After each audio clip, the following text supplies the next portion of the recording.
Olha só, pessoal, dando continuidade na nossa aula, tá? Vamos falar em relação à estrutura de dados espaciais, tá bom? A gente viu um pouco da modelagem na aula anterior, né? No que diz respeito à representação de geocampo e geoobjeto. Então, dando continuidade, a gente vai ver as estruturas de dados espaciais a serem representadas dentro do ambiente SIG, Sistema de Informação. Então, no caso, no que diz respeito à estrutura de dados espaciais, nós temos aqui um mundo real a ser representado, e para representar esse mundo real tem que ter um modelo de dados, tá? Tem que ter também os metadados, certo?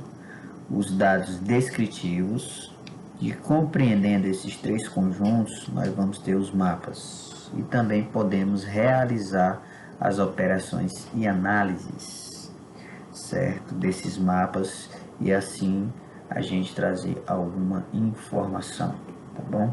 Um exemplo, se a gente tiver um mapa utilizando um dado raster, ou seja, uma imagem de satélite, e a gente quiser quantificar o percentual de cobertura vegetal de uma determinada área, realizando uma operação e uma análise, a gente consegue. E com isso, conseguimos produzir uma informação. Então, as estruturas de dados espaciais, ela tem uma utilidade. Essa utilidade, ela depende da finalidade, certo? Então, por exemplo, dependendo da finalidade, a estrutura de dados espacial, ela pode ser representada por raster ou por vetor, tá? Se eu quiser uma malha viária, né, de rodovias, eu posso representar ela através de linhas, por exemplo, né, é um dado vetorial. Os tipos, né, os tipos dependem também dessa utilidade. Qual seria o tipo? Em que momento eu posso utilizar um modelo vetorial? Em que momento eu posso utilizar um modelo matricial? Então depende muito da finalidade, da utilidade, tá? Quando eu devo usar um modelo vetorial ou um modelo matricial? Eu devo utilizar levando em consideração os critérios de representação espacial. Por exemplo, se eu quiser representar uma grande área geográfica da Amazônia, o modelo matricial ele é mais pertinente, tá? No que diz respeito a essa questão de escala, né? E se eu quiser representar, por exemplo, os lotes com as quadras existentes em um bairro, o modelo vetorial ele é mais pertinente, né? A sua representatividade, tá bom? E como representar? Imagens e vetores são as principais estruturas de dados a serem representadas, tá? Imagens e vetores. As imagens são os dados rasters ou matricial, né? Dado raster ou matricial. E os vetores, eles compreendem ponto, linhas e polígonos. Olha só, pessoal.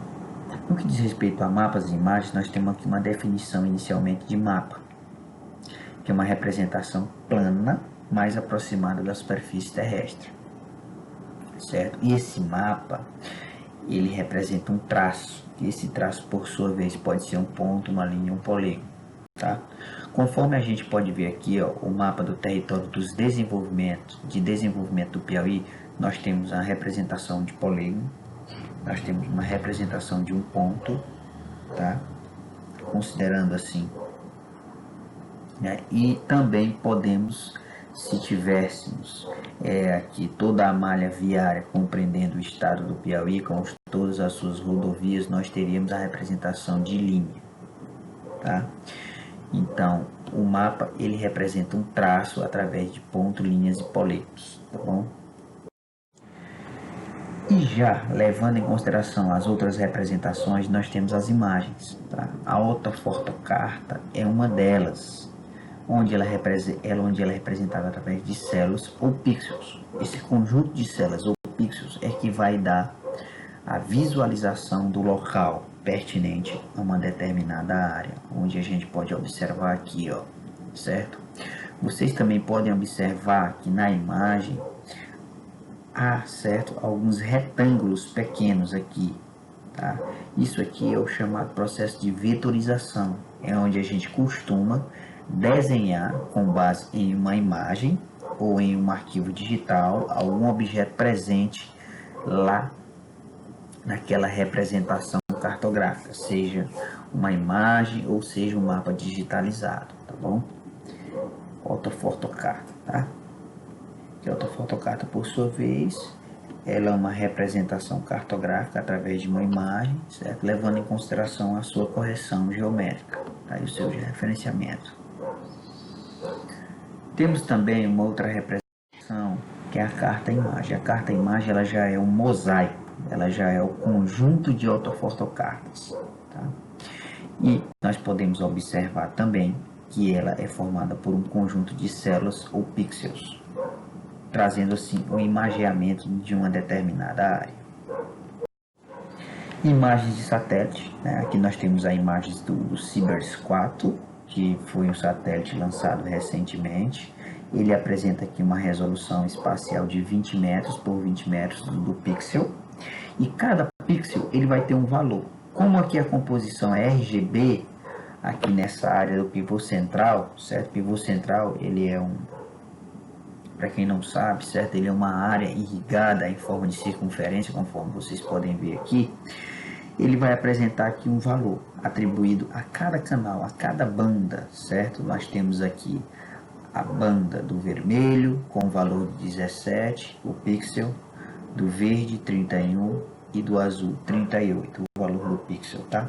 E também é formado por células ou pixels.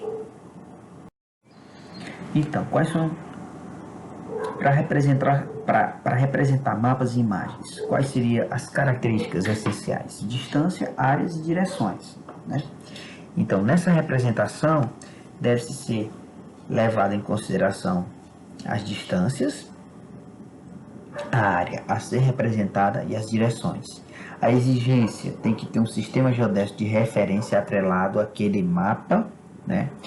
Ou aquele dado vetorial, na verdade, ou então aquele dado matricial, ou seja, aquela imagem. E para que haja, por exemplo, uma sobreposição de ambos os dados, seja um dado vetorial ou um dado matricial, tem que ter a compatibilidade dos sistemas de informação geográfica, tá? Do georreferenciamento, definição de um sistema único de coordenadas para ambos. Então nós temos aqui, ó, uma representatividade no que diz respeito ao modelo de dados vetorial versus o modelo de dados matricial. Então nós temos o mundo real e temos aqui os dados vetoriais sendo representados através de pontos, linhas e polígonos, e o dado raster sendo representado por meio de uma grade de pixels, tá?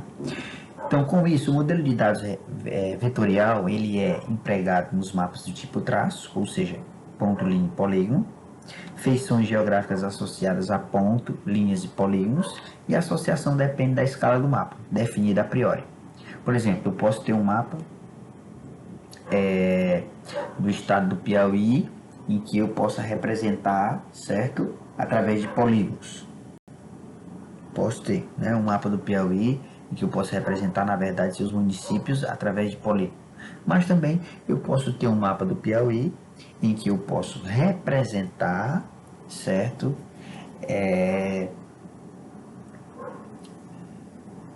Os municípios através de ponto, dependendo da escala associada, dependendo da escala atribuída, tá? Se eu tiver, por exemplo, também um mapa do Brasil em que eu queira representar através de ponto cada capital, eu também posso representar. Então, vai definir, certo, do que a gente quer a priori. Então aqui eu tenho um modelo de dados dos mapas. Nesse caso eu estou trazendo aqui um modelo no que diz respeito a uma representação vetorial, em que eu tenho uma representação do tipo ponto, que essa representação do tipo ponto ela é representada por um par de coordenadas x e y. Eu tenho uma representação do tipo linha, certo? Em que essa representação do tipo linha ela pode ser representada por uma lista de pares de coordenadas x1, y1, x2, y2 e assim sucessivamente, né? Dando sequência a uma linha, quando eu tenho uma lista de pares de coordenadas, e tem o polígono. Que o polígono ele é definido por uma lista de pares de coordenadas, ou seja, linhas em que essas linhas se encontram conectadas, né? E o ponto inicial é igual ao ponto final, certo? Onde o último par é igual ao primeiro. Então, se eu tiver aqui iniciado esse polígono, coincidentemente, para fechar esse polígono, esse ponto onde iniciou-se, ele tem que coincidir, certo? Então, esse ponto onde ele vai finalizar, ele tem que coincidir com o ponto inicial, tá? Então, nós temos aqui 3 representações clássicas no que diz respeito ao modelo de dados vetorial, tá? E quais são os tipos de dados representados por estruturas vetoriais? Nós temos os mapas temáticos, em que os mapas temáticos eles representam os dados chamados geocampo, né? Lembrando que os dados geocampo são aqueles que têm variação contínua no espaço, como exemplo do tipo de solo que a gente pode ver aqui, tá? E ele sempre vai apresentar fronteiras, né? Fronteiras, na verdade, né? Eu vou ter aqui, por exemplo, esse solo, o pintossolo, que está representado nessa coloração, certo? Em roxo, vai estar fazendo aqui uma vizinhança com o latossolo amarelo, tá? Então o mapa temático ele sempre vai se comportar dessa forma e a sua representação pode ser feita através de polígonos. Mapa cadastral. O mapa cadastral é aquele em que está associado uma feição espacial representada por ponto, linha e polígono, e aquela feição espacial ela vai ter uma série de atributos, que esses atributos representam os dados cadastrados dentro daquele banco de dados. Isso, por exemplo, ele é mais voltado, certo? O mapa cadastral, geralmente, ele é mais voltado para lotes, né? Para bairros, para quadras. Aqui nós temos um exemplo da área, né? Que compreende o imóvel do Shopping Riverside, certo? E, ao mesmo tempo, nós temos aqui todos os dados cadastrais pertinentes a esse lote, né, desse imóvel do Shopping Riverside, tá bom? Então, nós temos aqui um exemplo no que diz respeito aos dados cadastrais, ao mapa cadastral. Mapa de redes. O mapa de redes ele já tem uma diferença, porque ele vai se utilizar de uma topologia arco-nó, né?